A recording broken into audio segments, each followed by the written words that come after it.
Le dialogue interculturel en Afrique est une donnée qui est considérée comme essentielle. Au niveau panafricain, l'Union africaine, qui est la composante panafricaine de la gestion globale du continent, s'est appesantie sur ce thème du dialogue interculturel, à la fois dans les discours et dans les documents d'orientation. Un des documents clés, c'est la Charte pour la Renaissance culturelle de l'Afrique, qui est née un an après l'adoption de la Convention sur la diversité à l'UNESCO, en 2006. Dans ce document, il est indiqué très clairement que le dialogue entre les cultures, le dialogue entre les différentes composantes culturelles des pays et du continent, le dialogue entre les habitants de l'Afrique et ceux des autres continents, que ce dialogue est essentiel si l'on veut voir le progrès de l'humanité devenir une réalité. Alors, dans cette recherche que nous menons depuis un certain temps, autour de cette question du dialogue interculturel, nous distinguons un certain nombre de paliers.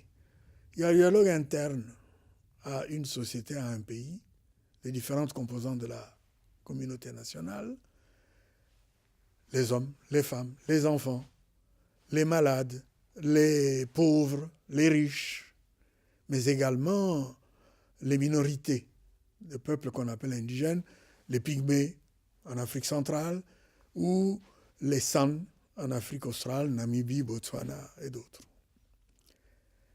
Il y a un dialogue qu'il faut voir sur le plan panafricain. Dialogue entre les voisins du nord et du sud. Il y a souvent des querelles aux frontières. Il y a un dialogue qu'il faut voir au-delà avec les anciens colonisateurs, mais aussi avec les interventions des uns et des autres venant des différents continents. Aujourd'hui, il y a des populations d'Asie qui sont assez attentives à ce qui se passe en Afrique et qui donc intègrent le continent.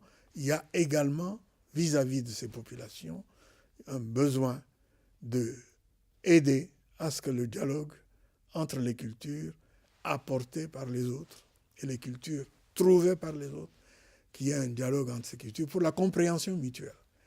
Le dialogue des cultures vues du côté Afrique a, j'allais dire, un objectif tout à fait particulier. Il s'agit de la culture de la paix. Il s'agit des questions qui concernent le continent qui sont assez particulières, les conflits.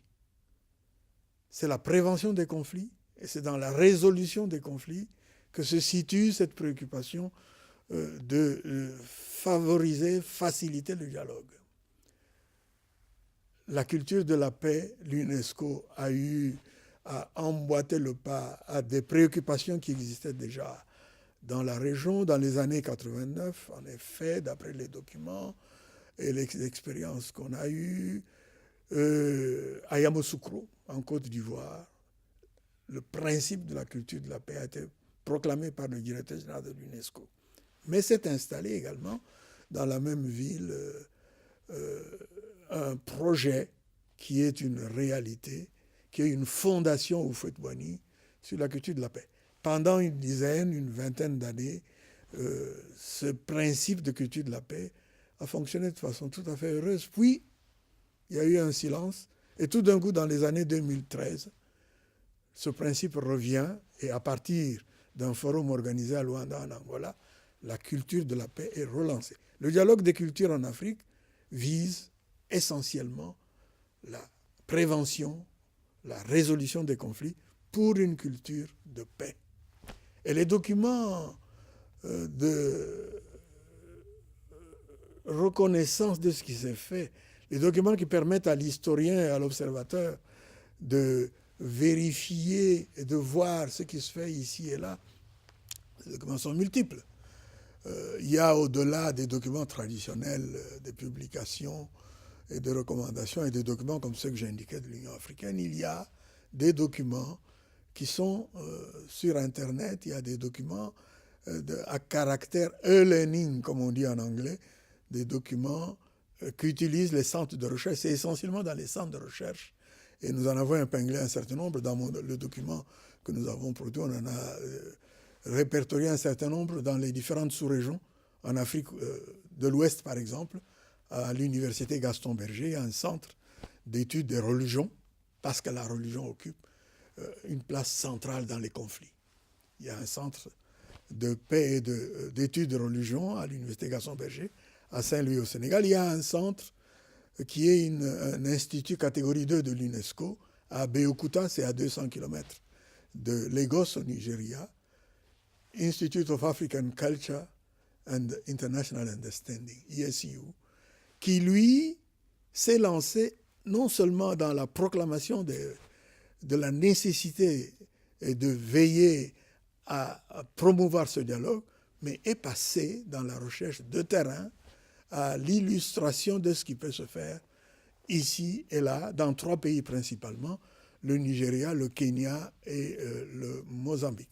En Afrique de l'Est, les mêmes expériences ont été tentées. Nous trouvons des éléments, nous trouvons des références de e-learning, des documents sur Internet, dans des centres comme le centre de paix de l'université de Nairobi, l'université catholique de Nairobi, comme à l'Institut de Kiswahili, ou en Tanzanie, qui est un institut préoccupé de promouvoir le Kiswahili, mais qui fait référence continuellement à la rencontre entre les civilisations africaines traditionnelles et les civilisations de Oman, les civilisations de l'Est du continent, les civilisations d'origine arabe.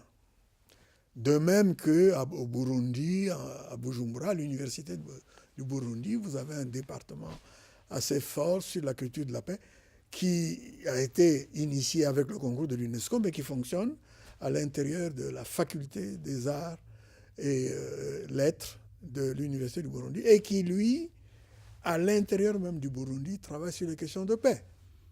Bien entendu, l'Union africaine, en tenant compte des préoccupations de renaissance culturelle, a eu à insister sur le recours aux traditions pour la renaissance culturelle de l'Afrique, recours aux mécanismes traditionnels utilisés autrefois par les Africains pour aider dans les négociations. Et pour le Burundi, il y a un mécanisme connu qui s'appelle Bashingantahe. Comme en Afrique de l'Ouest, au Mali, il y a le Kurufa Mfuga, qui est connu comme méthode par la palabre, de résoudre, de négocier, de résoudre les conflits. Mais ce sont des méthodes traditionnelles, effectivement, qu'on essaye d'utiliser dans la situation contemporaine. Il n'est pas certain que ces méthodes puissent, malgré la volonté de renaissance culturelle, porter dans les contextes actuels. En Afrique australe, en Afrique centrale, vous avez les mêmes préoccupations dans des centres comme le CERDOTLA, qui est un centre de recherche puissant au Cameroun, à Yaoundé, qui lui aussi se réfère aux traditions et au patrimoine ancien, qui permet d'illustrer les acquis du passé autour de ces questions de conflit. Et qui a un laboratoire qui produit des éléments qui intéressent la jeunesse pour connaître le passé et être initié progressivement à ce dialogue. Parce que le dialogue, même dans le monde actuel en Afrique, les conflits dont nous parlons aujourd'hui en Afrique concernent également le conflit des générations. Les jeunes, les enfants d'aujourd'hui ne comprennent pas toujours ce que les anciens, les parents ont comme préoccupation. Et lorsque les parents recommandent telle ou telle initiative, il n'est pas certain que les enfants s'y retrouvent.